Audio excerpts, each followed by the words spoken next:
Buenos días, hermanos, les saludo en el amor del Señor. Lo prometido es deuda, dicen por ahí, y nos volvemos a encontrar hoy día para compartir la segunda parte del estudio de los atributos de Dios. Así que lo primero que vamos a hacer es ir a la presencia del Señor para orar, para permitir que sea Él el que guía este estudio. Así que les invito a que inclinemos nuestros rostros. Amado Señor, vamos delante de ti una vez más en este día. Gracias, Señor, por tu misericordia, porque nos has cuidado. Señor, gracias por todos los detalles y las bendiciones que has tenido para con nuestras vidas.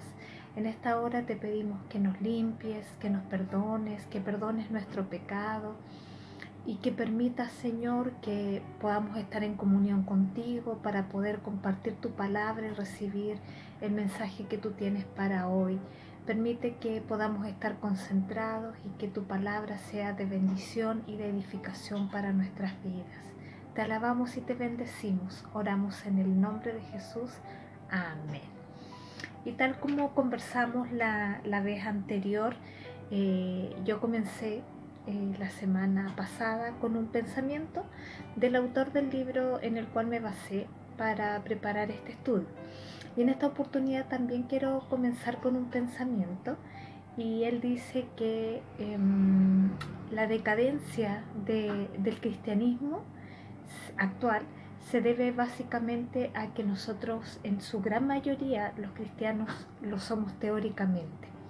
Eso quiere decir que tenemos mucho conocimiento bíblico, podemos repetir versículos de memoria, pero en la práctica es muy poco lo que nosotros vivimos en realidad, es muy poco lo que esa palabra que conocemos y sabemos teóricamente, la llevamos a la práctica en nuestra vida. Falta como más realidad de esa palabra en nuestra vida. Y el objetivo de este estudio es precisamente acercarnos a la palabra del Señor, es el conocer a Dios dentro de las posibilidades, en su grandeza, como describíamos la semana pasada. Hoy día vamos a ver 5 atributos más. Como yo les decía, Dios tiene muchísimos atributos, tiene muchas facetas, y tratar de concentrarlo en un estudio es bastante complejo. De hecho, es complejo hablar de cada atributo. Pero tratando de ser ordenada y sintetizando, hoy día vamos a compartir 5 atributos más, que son la gracia de Dios, la omnipresencia, la santidad de Dios, la omnipotencia y la perfección de Dios. Así que vamos a entrar de lleno al primero de ellos, que es la gracia de Dios. Y aquí yo escogí un versículo que está en Juan 1:17, que dice, pues la ley por medio de Moisés fue dada, pero la gracia y la verdad vinieron por medio de Jesucristo. La palabra gracia es una palabra bastante conocida por nosotros. La hemos escuchado, sabemos definirla. La definición más básica es el favor inmerecido de Dios, que es un regalo de parte de Dios y que en definitiva no merecemos. Aquí yo tengo una definición que dice que es el favor otorgado por Dios a una persona que no lo merece, y que no lo merece precisamente porque está desaprobado, ¿ya? Es como cuando uno en el trabajo hace cosas inapropiadas, le ponen una nota de demérito, que quiere decir de que hizo algo mal. Aquí ese es el concepto. Es el favor otorgado por Dios a una persona que no lo merece porque está desaprobado o está en demérito, ¿ya?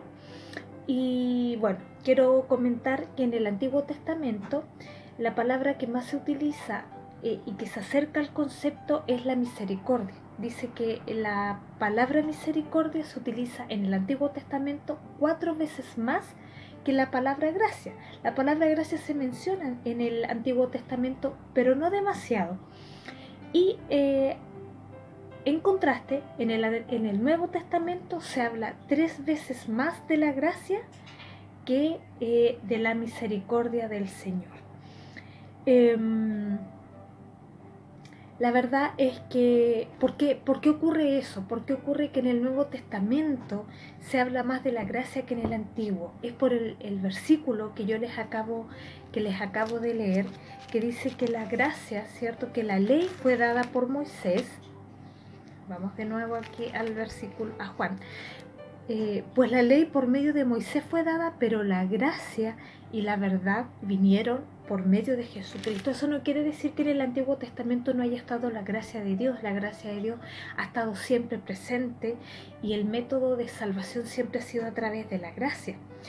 Pero la manifestación de la gracia en su máxima plenitud fue a través de Jesucristo. Eso es lo que dijo Juan. Entonces, las personas en el Antiguo Testamento se salvaban por medio de la gracia, mirando la cruz de Jesucristo. Y los del Antiguo Testamento se salvan por medio de la gracia, mirando hacia atrás la cruz de Jesucristo. Pero a veces, al preparar este estudio, al preparar, bueno, los atributos que ya conversamos y los que vienen hoy día, queda la sensación de que no tenemos palabras en nuestro vocabulario lo suficientemente apropiadas para describir cada uno de estos atributos. Yo creo que cualquier persona que trata de describir a Dios en estos diversos atributos se siente como torpe, como que la información no es suficiente. Y de repente nosotros como que le bajamos el perfil a la gracia, le quitamos el significado que la gracia tiene. Y he leído en mucha literatura cristiana que lo que más se acerca a comprender lo que es la gracia es básicamente solamente se puede comprender la gracia en su máxima expresión cuando uno la coloca al lado del pecado, ¿ya? Entender la gracia aparte de nuestro pecado es bajarle la connotación que realmente tiene, pero cuando uno la coloca al lado de su pecado puede comprender realmente la grandeza del favor de Dios con el pecador. Y ese es uno de los problemas que tiene nuestro cristianismo. Yo leí hace tiempo un libro de David Jeremiah que se llama precisamente La gracia de Dios y que en definitiva él describe el himno Sublime Gracia. Entonces decía que nuestro mayor problema como cristianos es que con el paso del tiempo nos vamos acostumbrando a la salvación y eso quiere decir básicamente que nos vamos olvidando del lugar donde fuimos rescatados. Nosotros nos sabemos perdonados, sabemos que hemos sido justificados, pero con el paso del tiempo y con los trajines de este mundo nos vamos acostumbrando a esa salvación y nos parece algo súper natural. Pero aquí la recomendación, como decía el mismo autor del himno Sublime Gracia, él decía que de tanto en tanto él tenía ciertas reflexiones que eran humillantes, y le llama así reflexiones humillantes, es a volver a mirar nuestro pasado, es a volver a recordar de dónde fuimos rescatados, para poder siempre mantener en alto y en un adecuado concepto la gracia con la que fuimos rescatados. Y yo pensé que solo a mí me sucedía, pero al preparar este estudio me di cuenta que no. Uno sabe cuál fue su pecado, uno sabe cuál era su mayor debilidad, cuáles eran las áreas donde uno tenía la mayor inclinación a pecar. Y cuando yo miro esa situación, a mí me pasa, por lo menos cuando recuerdo de dónde el Señor me sacó, pienso en que me incomoda el tema, ¿me entiendes? Recordar o tener conversaciones acerca de eso me resulta incómodo. Entonces es lo que el autor decía respecto de tener reflexiones humillantes.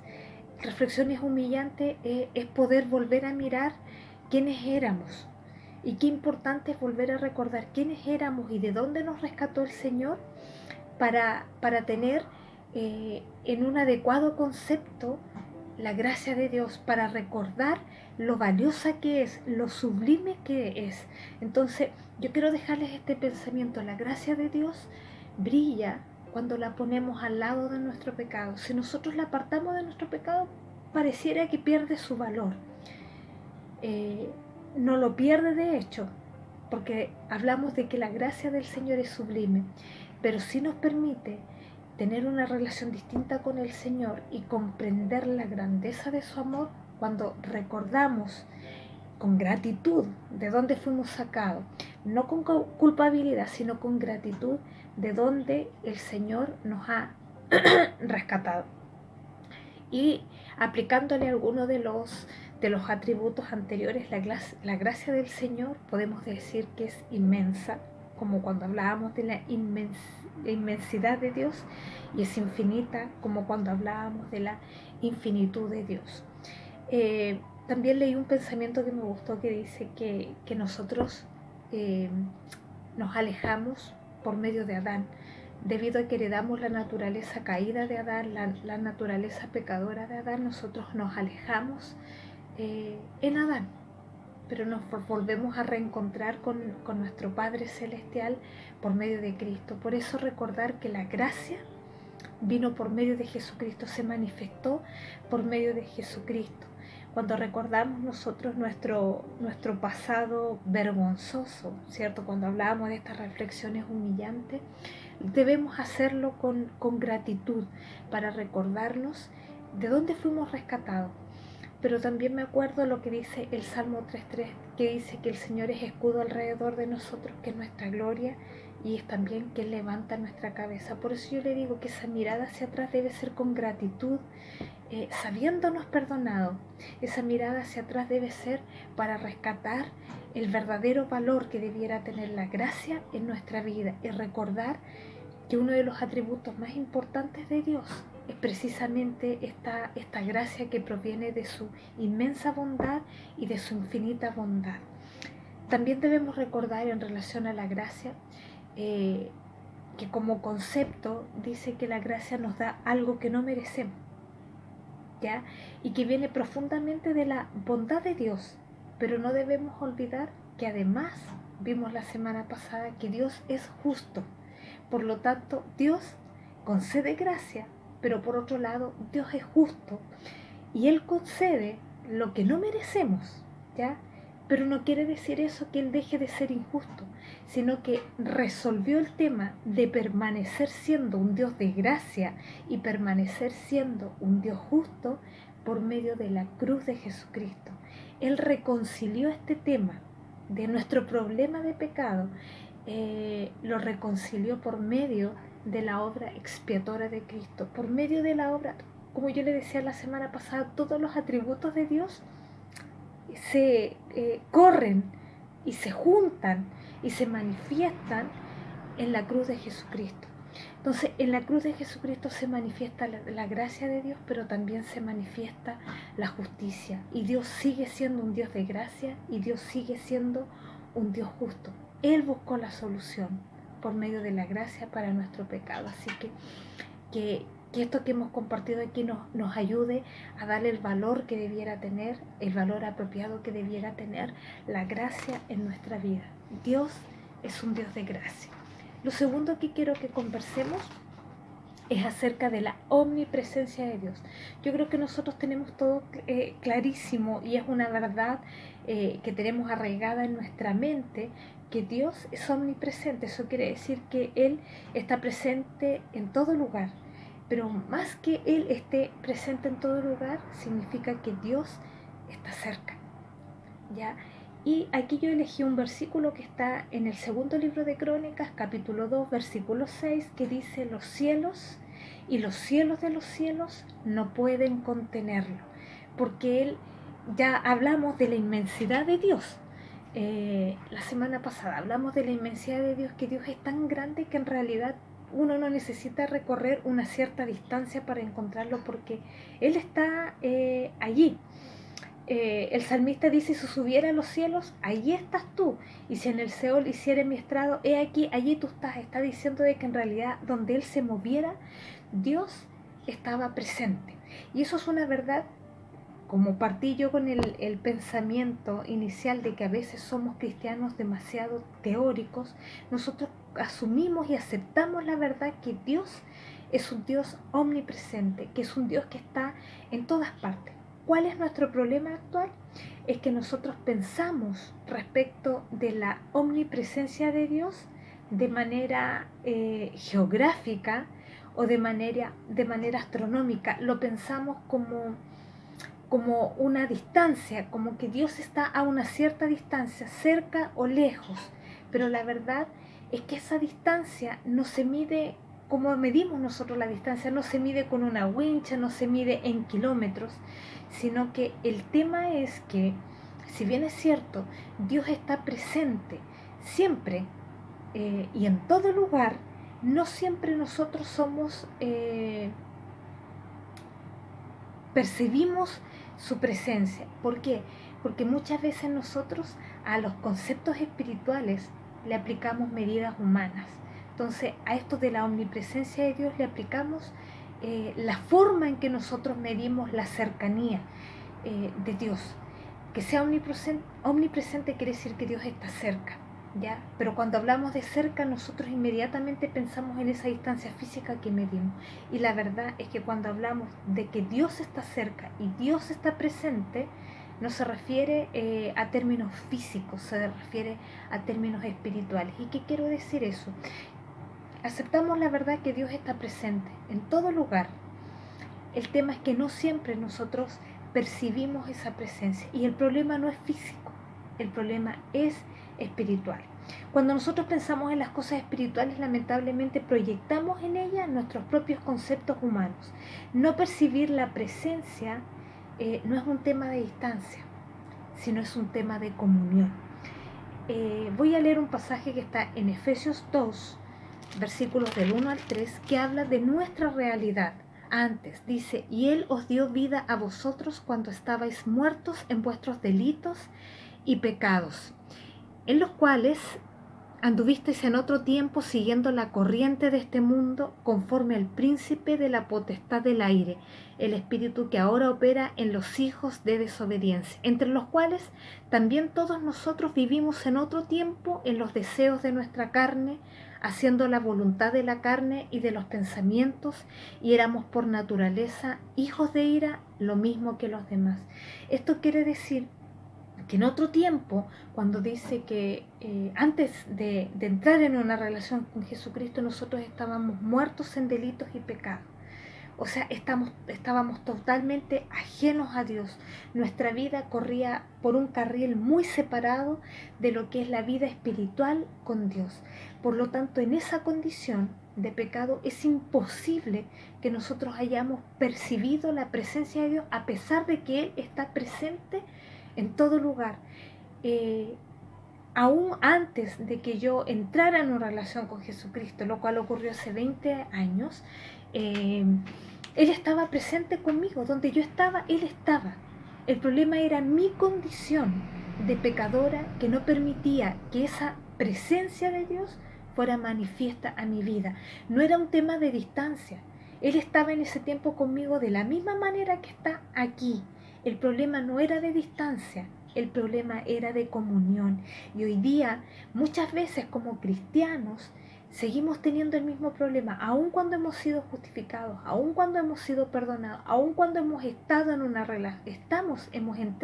relación con Cristo. No siempre su presencia es manifiesta en nuestra vida. ¿Por qué? Porque nosotros somos los que nos alejamos cuando perdemos la comunión con el Señor, cuando dejamos que el trajín del mundo absorba nuestra vida espiritual. Entonces, la omnipresencia de Dios es una realidad en nuestras vidas. Él está tan presente conmigo aquí como lo está con usted. Pero si usted hoy día no percibe esa presencia, no es que Dios esté lejos, sino que simplemente somos nosotros los que nos hemos ido alejando de Él por medio de nuestra rebelión. Dice aquí, en algunos apuntes que tomé, dice: Dios está en completa santidad, presente siempre, pero en completa santidad. Y el hombre, cuando se aleja de Dios, cuando perdemos la comunión de Dios, estamos en completa iniquidad. ¿ya? Por lo tanto, la separación es abismante. Son dos naturalezas que no pueden coexistir. La santidad de Dios con la iniquidad del hombre. Se rompe la comunión, existe un abismo abismante. Y el único que pudo resolver esa separación grande, nuevamente es Jesucristo, nuevamente es el camino de la cruz, nuevamente hemos sido reconciliados con Dios por medio de Cristo. Y cada vez que en nuestra vida cristiana nosotros perdemos la comunión con Dios a causa, ¿cierto?, de nuestra naturaleza humana caída, hemos de volver a través de la confesión de nuestros pecados para que esa omnipresencia de Dios sea manifiesta en nuestras vidas. Una vez más vuelvo a repetir, nos alejamos del Señor y dejamos de percibir su presencia, ¿cierto? Cuando nos conducimos por medio de Adán, pero una vez más el camino para regresar y estar con esta presencia permanente de nuestro Dios y manifiesta en nuestras vidas, lo tenemos que hacer por medio de Jesucristo. Amén. Bueno, ahora vamos a hablar de la santidad de Dios. Leyendo allí el libro, decía, el autor describía que cuando Leonardo da Vinci pintó la Última Cena, no tuvo ningún problema en pintar toda la escena, los discípulos, pero cuando tuvo que pintar el rostro de Jesucristo, se complicó bastante. Y al final dice que lo pintó a la rápida porque era imposible que él pudiera reflejar en su imagen el rostro de Jesús. ¿Ya? Estaba muy complicado con tratar de representar el rostro de Jesús. Bueno, de la misma manera, hablar de la santidad de Dios es tan complicado como para Leonardo da Vinci pintar el rostro de Jesús, porque, y en realidad en todos los atributos nos faltan palabras para poder describir adecuadamente cada uno de los aspectos. Uno se siente como torpe tratando de describir la santidad de Dios. La verdad es que hablar de la infinitud de Dios y no sentirse un gusano, como decía el libro, es sencillo, pero hablar de la santidad de Dios en la máxima expresión, en el concepto profundo que esto significa, es imposible sin sentirse y sin reconocer lo vil y pecadores que nosotros podemos ser.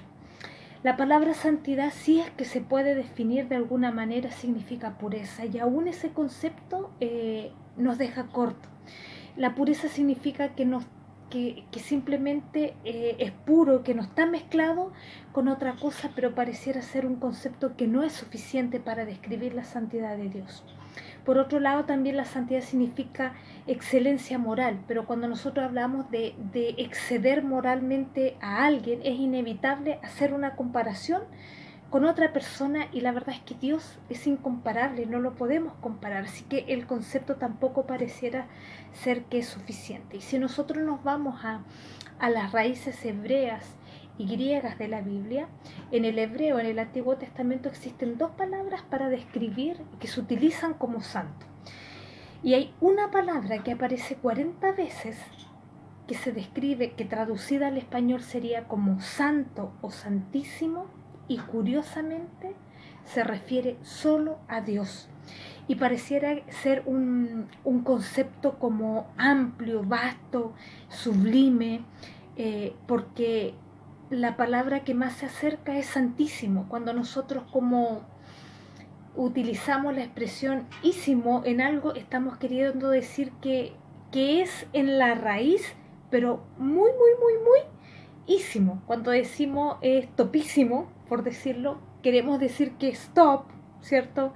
Que está a la moda, pero cuando decimos topísimo queremos decir que lo es muchísimo más. Entonces hay una palabra, ¿cierto?, en el Antiguo Testamento, en el hebreo, que se traduce como santo a nuestro español, pero en realidad la mejor traducción es santísimo, que quiere decir que santo en extremo, y que se utiliza solamente cuando se refiere a Dios. Hay una segunda palabra en el hebreo, en el Antiguo Testamento, que también se traduce santo, pero se escribe con minúscula, y que significa que es santo por contacto o en asociación con Dios. O sea, son las cosas que llegan a ser santas simplemente por estar en contacto con Dios. Pero se refiere a cosas y es un concepto inferior. ¿Ya? Es, por ejemplo, el pueblo santo. El pueblo santo no era santo en sí, era santo porque Dios lo había hecho santo. O el lugar santo que teníamos en el templo, o el lugar santísimo, lo eran no porque su esencia lo hiciera santo, sino porque lo eran porque Dios estaba en ese lugar. Y en el Nuevo Testamento hay una palabra griega que se traduce como santo, ¿ya? Y que está en el versículo: sed santos porque yo soy santo, ¿ya? En la primera carta de Pedro, en el capítulo 3, versículo 16. Y de toda la Biblia, es el concepto que mejor se acerca para poder describir en sí lo que significa la santidad. Y ese santo del Nuevo Testamento, que está escrito en griego, significa cosa terrible o que causa terror. Y ese es el mejor concepto que nosotros tenemos de la santidad de Dios. Eh, es algo que es tan terrible, ¿cierto? O que causa terror al verlo y contemplarlo en su máxima expresión. Y que fue más o menos lo que le pasó a Pedro cuando dice que él vio la santidad de Dios y pudo ver su pecado, y le dice, vio la santidad de Dios en Jesús y le dice: apártate de mí, que soy un hombre pecador. Ya él no pudo, cayó de rodillas abrumado por la santidad de Dios. Y ese es el verdadero concepto. O sea, aquel que comprende el verdadero concepto de la santidad tendría que caer de rodillas. Y lo mismo pasó con Isaías, cuando Isaías fue enviado a predicarle al pueblo. En el capítulo 5 del libro de Isaías, él mira al pueblo del hombro hacia abajo y le dice: ay de ustedes que hacen esto, lo otro y lo otro y lo otro. Y viene una serie de ayes, que son varios, que son condenaciones por el comportamiento pecador del pueblo. Pero en el capítulo 6, cuando Isaías se encuentra con Dios y ve la presencia de Dios, y la presencia de Dios se manifiesta, ya no dijo: ay, pobrecito el pueblo, dijo: ay de mí, que siendo un hombre inmundo de labios, han visto mis ojos al Rey. Y cayó abrumado con la santidad de Dios. Entonces, el concepto que más se acerca a poder describir torpemente la santidad de Dios es que la santidad de Dios es algo que causa terror a aquel que la contempla. ¿Por qué? Porque al igual que la gracia luce cuando la pone al lado del pecado, la santidad de Dios muestra los grises que somos nosotros, la blancura de Dios. Si podemos asemejarle un color a la santidad de Dios, la blancura de Dios muestra lo oscuro y grises que son nuestras vidas y nuestros corazones. Qué distinta sería nuestra vida espiritual si nosotros lográramos comprender la santidad en este concepto. Si nosotros, de esta manera, con este concepto de algo terrible, y si nosotros recordamos, el templo tenía cierto lugar santo y el lugar santísimo, y una vez al año el sacerdote que estaba encargado entraba al lugar santísimo donde moraba la presencia de Dios, y él entraba temblando. Él entraba asustado, con terror, porque se iba a encontrar con la presencia de Dios y con la santidad de Dios. Qué distintas serían nuestras vidas espirituales, qué distinto nos conduciríamos en nuestro andar espiritual si nosotros comprendiéramos la santidad de Dios. Y el llamado es ese, a lo que nos dice, a lo que nos dice el apóstol Pedro: sed santos porque yo soy santo. Y porque además la palabra nos recuerda que sin santidad nadie verá a Dios. Y esto debiera ser una realidad que golpee nuestros corazones y que nos inquiete a buscar la santidad, porque dice, tal como delante decíamos, que cuando hablábamos de la omnipresencia de Dios, que muchas veces la presencia de Dios no es manifiesta en nuestra vida precisamente porque Dios es santo y porque el hombre es pecador y no se pueden relacionar. Y aquí nosotros a veces tomamos muy livianamente nuestra cristiandad, olvidando que sin santidad nadie verá a este Dios santo. Así que este es un llamado a comprender este concepto de la santidad de Dios, pero a conducirnos en santidad para poder caminar en comunión con Él. El cuarto atributo que vamos a hablar es la omnipotencia de Dios. Me encanta esto. Nosotros sabemos y recibimos por fe y sabemos teóricamente que Dios es omnipotente. Omni, ¿cierto? El prefijo significa todo y potente significa que es todo poder. Nosotros creemos en un Dios omnipotente. Yo sé que lo creemos, es una verdad que nadie discutiría en nuestras iglesias, pero lo creemos teóricamente. La pregunta es, ¿nosotros creemos en realidad, por fe en nuestros corazones, que Dios es omnipotente? Y sabe que a mí me gusta cómo la Biblia lo llama, porque omnipotente lo podemos llamar también el todopoderoso, ¿cierto? El Salmo 91 dice que el que abriga bajo la sombra del Altísimo morará. Perdón, lo voy a leer, me tupí entera. El Salmo 91, donde hablo muy rápido, me tupo. Salmo 91 dice que el que habita al abrigo del Altísimo, eso, morará bajo la sombra del Omnipotente. Omnipotente quiere decir todopoderoso, el todo suficiente, y el nombre, ¿cierto? El nombre que tiene Dios en esta manifestación es el Shaddai. Es uno de los nombres que a mí más me gusta. Hablar del Shaddai, el todopoderoso, el todo suficiente, aquel que todo lo puede, aquel que nada le queda grande. Qué distinto, y vuelvo a insistir, qué distinta sería nuestra vida espiritual si nosotros comprendiéramos en profundidad cada uno de los atributos de Dios. Y cierto, que nos sale al encuentro cuando estamos en dificultades, cuando nos encontramos en medio de una situación difícil y complicada, humanamente hablando. Yo creo que todos nosotros nos enfrentamos a situaciones complicadas en esta vida, y no es de extrañarnos. Debemos tener muy cuidados con esa teología que se enseña y que dice, ven a Jesucristo y se acabarán todos tus problemas. Ese no es el verdadero evangelio, porque Jesucristo mismo dijo que en el mundo nosotros íbamos a tener aflicción, pero que estuviéramos tranquilos, que estuviéramos quietos, porque Él había vencido el mundo. Y porque tenemos que recordar, a veces pensamos, aún siendo cristianos, que esta vida en la tierra lo es todo, y nos olvidamos de vivir con la mirada en la eternidad. Nuestra vida en la tierra es solamente un paso, ¿ya? Y Jesús dijo que íbamos a tener aflicción, así que no nos sorprendiéramos, pero dijo que Él había vencido el mundo.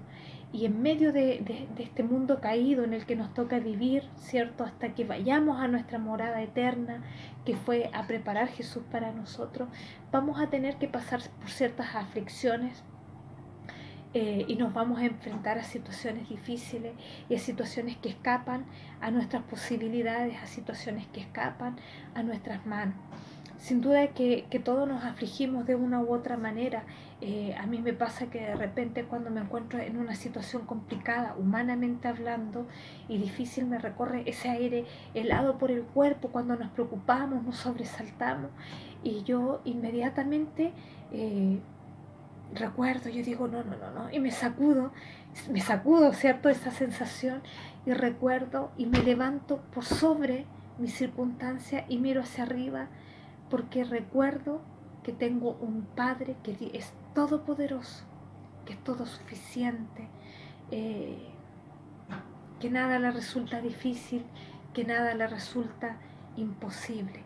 Entonces, insisto, qué distinta sería nuestra vida si comprendiéramos también, más allá de lo teórico, sino de que esta realidad, o sea, que esta verdad sea una realidad en nuestra vida, que nosotros somos hijos de un Padre Celestial que todo lo puede. Como decía Job, conozco que todo lo puede, y que mi pensamiento no lo puedo esconder, pero dice, Job decía, conozco que todo lo puede. La pregunta es, hermano, ¿usted puede decir lo mismo que Job? Usted conoce que Dios todo lo puede, el Dios al que usted ama, al Dios que usted sirve, usted sabe, ¿cierto? Es una realidad en su vida. que este Dios todo lo puede. Me gusta un versículo, vuelvo a la carta de los Efesios, la Biblia es un libro maravilloso. Porque yo decía, a veces en nuestra vida cristiana, en nuestro andar espiritual, nuestro andar espiritual es un recorrido. Cuando nosotros partimos en una cierta condición, siendo justificados, pero se supone que de ahí para adelante, mientras estemos aquí en la tierra, es un periodo de crecimiento, de madurez espiritual, donde vamos creciendo, donde tenemos que ir pareciéndonos a Cristo y alcanzar la estatura del varón perfecto que es Cristo. Así que partimos chiquititos espiritualmente, pero tenemos que ir progresando en esto. Y a veces en este andar espiritual yo siento que somos nosotros mismos los que limitamos el poder de Dios. Y quiero leer este versículo que nos recuerda quién es este Dios todopoderoso, que nos recuerda la omnipotencia de Dios. Y está en Efesios 3:20 y dice: y aquel que es poderoso, todopoderoso, para hacer todas las cosas mucho más abundantemente de lo que pedimos o entendemos. ¿Ya? No solo es poderoso, sino que dice que las soluciones que Él tiene para nuestros problemas son mucho más abundantes de lo que nosotros podemos pedir o imaginar. Y a veces cuando nosotros nos acercamos al Señor con una dificultad, muchas veces le decimos cuál es la solución que queremos que Él nos dé. ¿Ya? Y yo siento que en eso limitamos a este Dios todopoderoso porque conocemos el problema, pero le queremos dar a Él la solución y que Él resuelva. Y digo que limitamos su poder porque aquí este versículo dice que Él es poderoso para hacer todas las cosas mucho más abundantemente que lo que pedimos o entendemos. Que Él pueda hacer las cosas, o sea, eso quiere decir que Él tiene soluciones mucho más grandes y mejores que las soluciones que nosotros le estamos planteando y que las soluciones que nosotros podemos imaginar. Este versículo me encanta porque es el versículo donde Dios puede sorprendernos con su poder. Porque dice, sí, yo creo que es válido que uno le diga al Señor: mira, tengo este problema y me gustaría que lo resolvieras de esta manera. Pero creo que debiéramos terminar, ¿cierto?, esa oración diciéndole: mira, esta es la solución que yo te planteo, esto es lo que mi mente concibe, pero me encantaría dejar que tú obraras con este poder que tienes o con tus soluciones que son mucho más abundantes de lo que yo puedo pedir o puedo imaginar. Mi mente es limitada, es finita, mis soluciones son limitadas, son finitas, pero este versículo nos dice que las soluciones de Dios son mucho más abundantes, mucho más abundante de lo que yo puedo concebir o siquiera entender o pedir, y que sus soluciones son múltiples. ¿No le ha pasado a usted que Dios le ha sorprendido? Que Dios le ha sorprendido con soluciones que usted ni siquiera alguna vez imaginó. Eso es lo que dice este versículo, que Dios, nuestro Shaddai, nuestro Dios todopoderoso, Dios todo suficiente, tiene tal poder que hace y resuelve las cosas mucho más abundantemente de lo que yo pudiera siquiera pedir o siquiera imaginar en mi mente finita. Así que este atributo de Dios es un llamado para dejar que Él sea Dios omnipotente, dejar que Dios sea Dios y que obre dentro de la abundancia de su poder y que obre mediante las soluciones que a veces ni siquiera podemos imaginar. Amén. Y para terminar vamos a hablar de la perfección de Dios. Y dejé este al final porque todos los atributos de los cuales hemos hablado de Dios, quiero decir que Dios lo es perfectamente. Cuando decimos que Dios es infinito, lo es perfectamente. Cuando decimos que Dios es inmenso, lo es perfectamente. Que cuando Dios es misericordioso, lo es perfectamente. Y cuando hablamos de la perfección de Dios y cuando decimos que Dios es omnipotente, lo es perfectamente. No hay ningún espacio donde Dios se equivoque en ser omnipotente o le falte un poco de omnipotencia. Lo es perfectamente. Que Dios sea perfecto significa que hay plenitud y completud. Este es un concepto que yo no conocía, pero aparecía en el libro. Eso quiere decir que Dios sea perfecto, quiere decir que es completo en su naturaleza. Por ejemplo, para dar un ejemplo burdo y podamos entender esto, cuando nosotras, las mamás, damos a luz un bebé y ese bebé nace, se le examina el bebé para ver si viene con todo, con su cabecita, sus bracitos, sus manitos, con cada dedito, sus pies con 5 deditos. Y cuando vemos eso, decimos, este bebé es perfecto, ¿cierto? Porque lo es perfecto en su naturaleza, en la naturaleza que debiera ser un bebé, ¿cierto? Cuando nosotros esperamos un bebé con 2 piernas y no con 4.